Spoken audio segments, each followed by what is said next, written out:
tried to get away with not doing that deal. That was a panic buy at the end. And then the clear hole in midfield, especially when the manager didn't rate Kobe Mano, makes no sense. But still, Ugarte's got to be sold.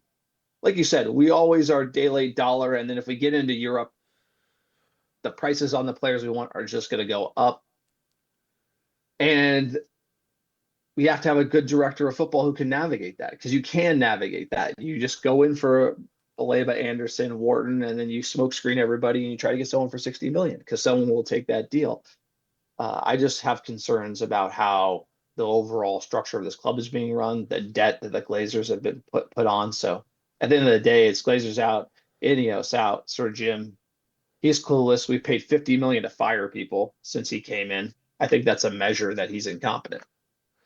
Yeah, I mean, I think I think the signings are right. I think we just needed more better. We needed more signings. But like you said, it's always day late, dollar short. FC, we're a reactionary club. There were players, I mean, clubs doing deals. We were in for Semenyo. He ended up going to City. He was the top deal in January. That feels opportunistic when you need another player. I mean, you do need a left You can't winger, be broke, right? You need an number striker.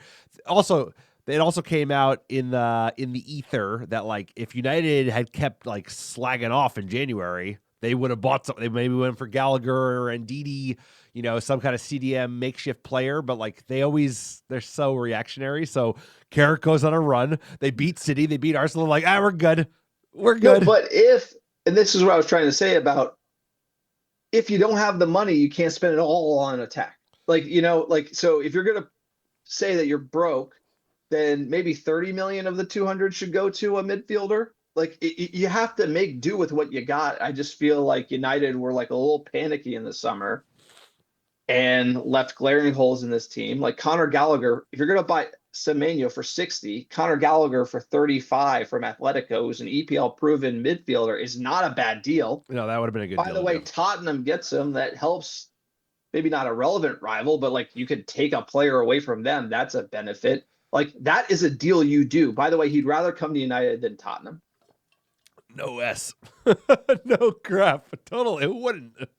That's cheaper than Ugarte, and you're getting a good. So like that's the type of deal that we should be in for. And the fact that we just sat on the sidelines is incredible. So you want to go through the January deals that were made by other teams? Yeah, 115 FC. They're still spending money because there are no rules in the Premier League. They had the top signing, most expensive one in Semenyo. But did we need Semenyo? Like, is that really a You player need we him needed? next year. You need him next year. You don't need him right now, but you're going to need more. We don't have enough attackers to go to Europe and play 8 group stage games, even if we're in the Europa League. So like, No, I agree, but he'd play on the left. You need Gallagher first. Totally. Gallagher first. But anyway, okay, so Jeremy Jacquet, the highly rated center back, went to the Scouse Bastards. We were in on him for a little bit, but United ain't spending big money.